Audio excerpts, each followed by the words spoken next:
The first distortion I want to talk about is the whole Obama birth certificate conspiracy theory.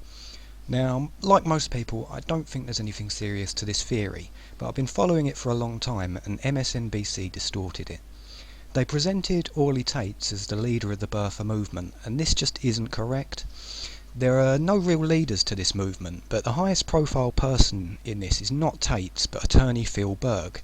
He's been working on this for much longer than Taitz.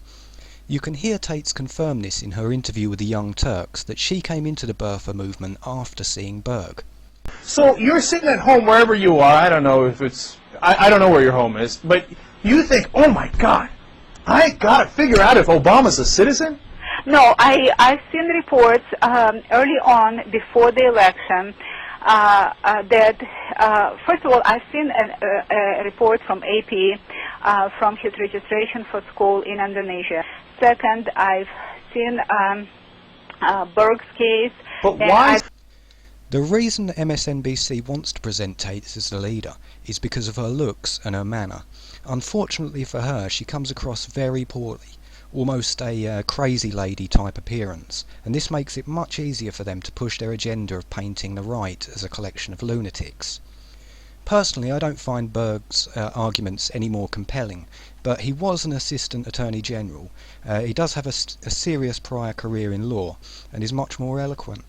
He has a much stronger claim to the leader title, but he's also a Democrat.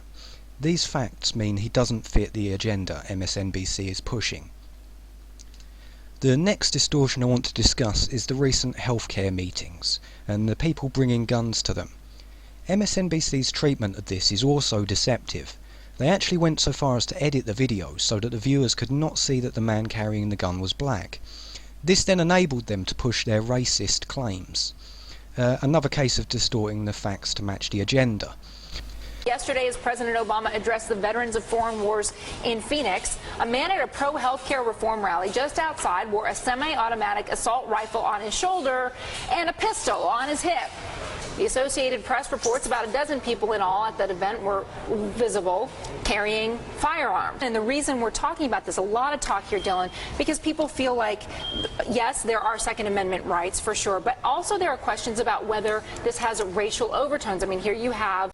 The black man who was a large focus of this story is also not a right-winger. If you listen to his interview on the Alex Jones show, he confirms that he's much more of an anarchist. No, if I had to put a label on myself, I guess it would be an anarchist. No. That's something that MSNBC doesn't want to cover, because that would show that this isn't a simple Republican versus Democrat issue.